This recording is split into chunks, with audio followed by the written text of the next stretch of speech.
Double NKH2 here, jumping into another fast-paced review video. This one on the Fantik X9 Ultra pickup truck tire air compressor.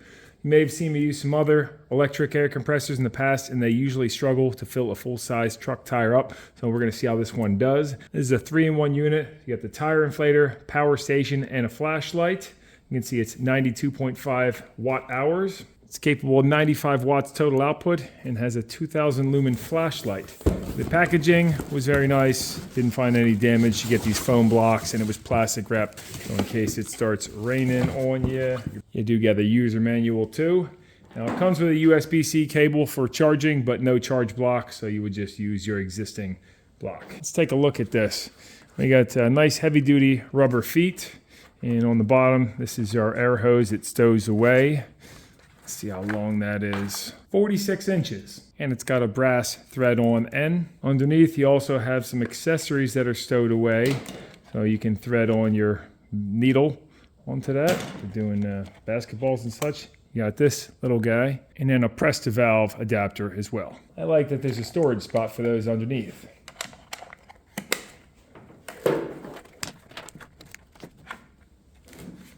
On the front side, you have standard USB out, 5 volts, 2.4 amps, a QC 3.0 USB-C out only, and then a PD 65 watts. So this is in or out.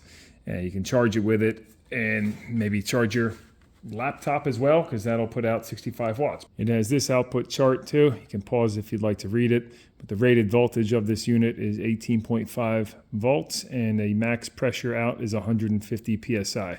Or 10.3 bar. To turn it on, you long press this power button. I did fully juice this up too. You can see we're showing 4 bars. And turn the light on. You simply press that once. It's got like an amber, very bright light. I don't know how well that comes across. And then you got the blue LED and then flashing. Got a large, easy to read display, and you can dial your pressure in 1 PSI at a time or hold it to go 5 PSI at a time. It weighs 9 pounds, 2 ounces. Hey, let's try this thing out and see what the V12 AeroCore pump can do. We're gonna fill this LT 235 85/16 tire that is dead flat.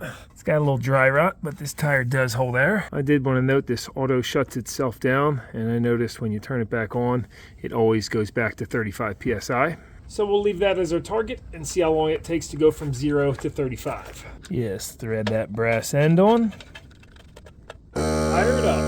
That should shut off at 35 PSI. Got the timer going too.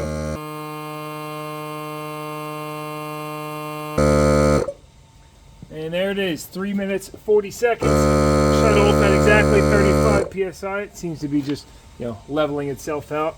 I'm actually showing 34.5 now. And I saw the clock was at 3 minutes and 40 seconds. I also hear the fan has kicked on. It's blowing hot air out this side. And this is the intake. Let's see what that shows on my other digital gauge. 35 on the dot. That did bring us down 1 bar, and I made sure to fully charge this before we started. You can see 35 is not the ideal pressure for a truck like this though, so let's see how long it takes to go from 35 up to 50. I'll just dial that up to 50 PSI, reset my timer, and here we go. I'm actually going to throw a blanket on this too, just because it's past 9 p.m. now, and I don't want to annoy my neighbors or anything. I won't overheat, it's pretty chilly tonight. And there we are, minute and 58 seconds. 50 PSI on the dot. We're still at 3 bars, and let's see if you wanted to turn this fan off right away, if you power it down. Yep, there it goes. That's pretty impressive for this little pump, to be able to fill a truck tire up to 50 PSI in just over 5 minutes. I did want to show you, if you long press this button, you can go to KPA or bars, if that's what you use, instead of PSI. And then you also have 4 presets. So if you hit this once, you go to M1, 2, 3, or 4, or manual mode like what I had it on. But let's say you had, I don't know, a bike, you always wanted to set it up to 50 PSI. You could be like, oh, go to mode 3, 75 PSI on my bike tires. Let's try out the charging function. Hook up my phone with my broken screen. Fast charging, 43%. And this actually shows you how many watts you're outputting too. And let's see what it does for taking a charge. I got a 25 watt charger. You can see that has ramped up. You see it shows 3.9 hours still fully charged, but in this specs part, which you can pause that if you want to read any of these specs. Right here, it shows 1.8 hours with a 65 watt charger. And you know, one thing we didn't try is the max PSI this thing can output. Let's see if it really does 150. I'm gonna slowly start kinking this hose.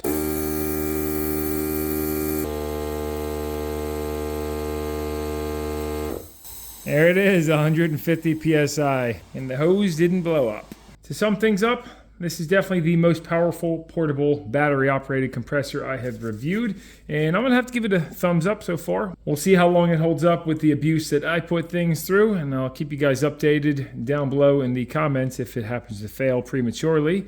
I will drop a link to this down below in the description in case you want to check out current pricing, and I suppose I'll leave you off with saying thanks very much for tuning into the video, and then we'll flip through this manual very quickly in case you want to pause it and be able to read anything in here.